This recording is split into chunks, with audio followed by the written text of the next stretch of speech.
so cute. Your son is going, when do I get out of here, Mom? This is Steve Weiss's daughter. Oh, hi, how are you? Victoria. How's Mama? I almost got her to come today. Is she doing okay? Yeah. She's not too thin?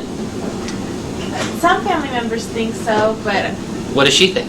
I see her every day. She's completely happy. She wouldn't change it one bit. Okay, all right. Because I heard rumors that I need to come out to her house and do a revision. No. Oh, is that why she's not coming? No. She said, I asked her, because I asked for 2 sentences that would tell me about her surgery. She said it was a difficult time to recover. Yep. But she said with the weight loss that all the weight she's lost and where she is now, she wouldn't have changed it. Oh, good. Well, good. Tell her I said hey. As we say in the South, Gomer says hey. Okay, what was that question about? Pylorus. The pylorus. Okay, you may not know this, but there is a cult of people and doctors who favor the pylorus. And you might not know what the pylorus is, so let me explain the gut a little bit, and how it works, and how these people are frightened that you might lose your pylorus. Turns out when you eat, you chew up the food, you know about that part. You swallow, so the food goes down your esophagus, you know about that part. And then there's a valve at the top of your stomach and the bottom of the esophagus called the lower esophageal sphincter. And like the sphincter of your mouth and the one at your bottom, it opens and then slams shut so that you can start to work on digesting the food by pouring in acid and not let the acid go back up into the esophagus. So it opens and then slams shut in a nice, coordinated fashion. Okay, the bottom of the stomach, which is shaped like a kind of a big bag, there's also a valve which is shut normally so that the food you swallow from the esophagus can be trapped in the stomach, and then we can turn on the rinse and wash cycle and digest your leg of chicken or cheesecake that you just had or slice of pizza. So imagine you eat, you chew, you swallow, the bolus of food goes down and drops into your stomach. Excuse me. The valve on the top, the lower esophageal sphincter, slams shut, and the valve on the bottom, the pylorus, slams shut. Then, it's just like they turned on the wash cycle. Hello! And then they start rinsing and washing, and acid is dumped in there, and all this stuff. And it does a tremendous job. It takes pizza and converts it into the solution that makes your eyes and your hair and your brain and your nerves and your muscles and everything else. So it's a very powerful, acidic environment. And it's really critical that those valves work correctly. Okay? Now when we do the mini gastric bypass, we cut the stomach and then we take it apart, so there's no more bottom valve. The pylorus is out of the system. And there's doctors and patients who get tense about that. They say, no pylorus. Yikes. Because with no pylorus, it means the food that you swallow drops straight through the stomach into the bowel. And they say, oh my goodness, oh my goodness, oh my goodness. And we say, we don't care. You have family that have had the surgery. That means you know people who are pylorus-less. Have they ever come up to you and say, oh my goodness, if I could only get my pylorus back. I'm missing my, oh my goodness, I'm missing my pylorus. No, they don't ever say that. I have 6,000 people, none of whom have ever called me and said, oh man, I would love to have my pylorus back. But in fact, what those patients fear is kind of okay. We like what they're kind of talking about. And let me see if I can explain that. When you eat raw food and you drop it into the small bowel can be a little upset. It's expecting that you would have spent a half an hour to an hour to maybe 4 hours digesting and churning that food before you dropped it raw into the small intestine. So what that means is that when you drop raw food into the small intestine, it may rebel. It may get angry and upset, and you might even throw up, or you might get sick on your stomach. You might have nausea. You might have your sugar go up and then your sugar go down. All kinds of things could happen. It could be unpleasant. And without that pylorus, trouble could happen. So what does this mean? Without your pylorus, my patients have to eat small amounts, they have to eat slowly, and they have to chew it really well. We think that's good. So there are people who are intensely worried about their pylorus.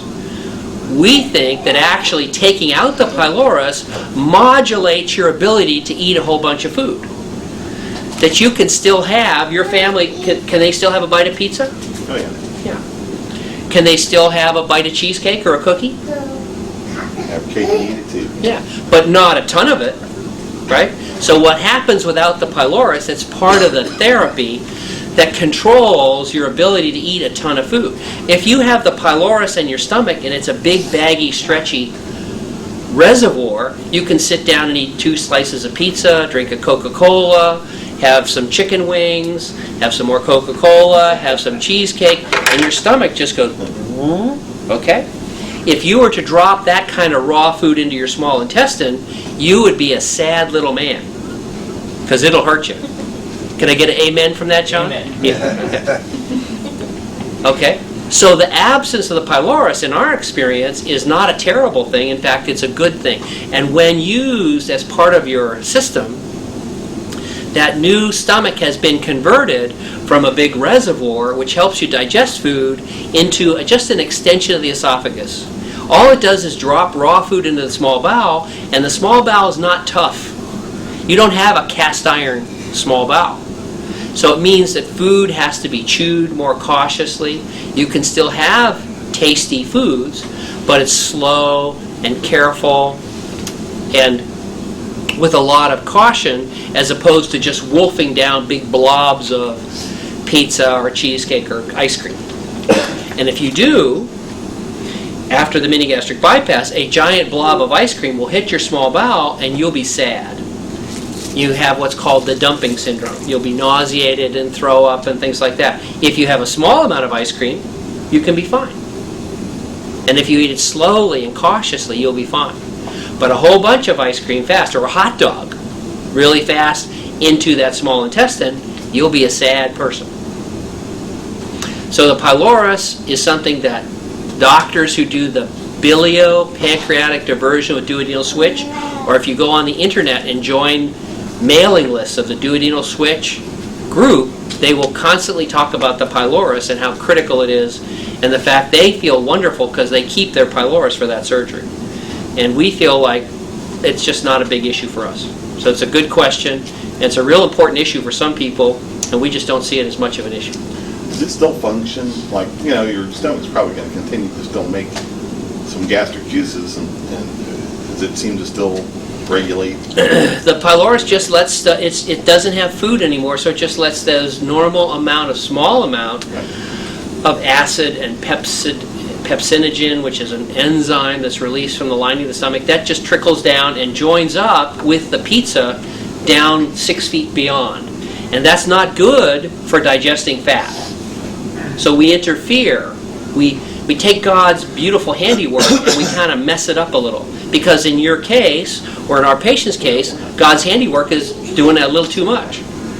In other words, your gut is a system. Just like your eyes see, your mouth chews, your muscles move. In the gut's case, it digests and absorbs fat and calories and vitamins and minerals. And in our case, sometimes that system works too well, and so when we digest food, we want to interfere with that a little bit. And that's what the bypass does.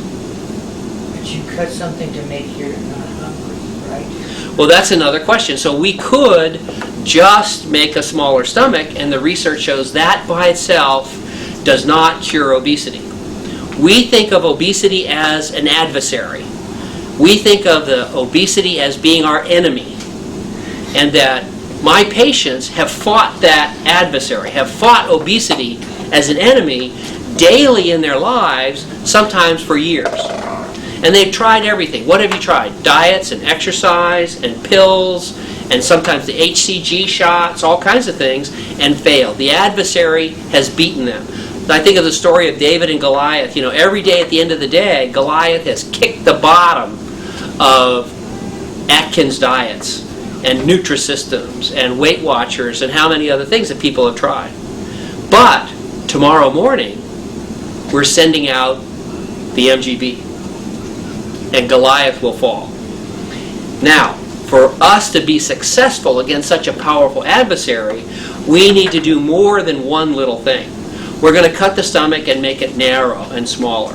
We're going to eliminate the pylorus. We're going to cut through the vagus nerve and decrease the hunger hormone ghrelin.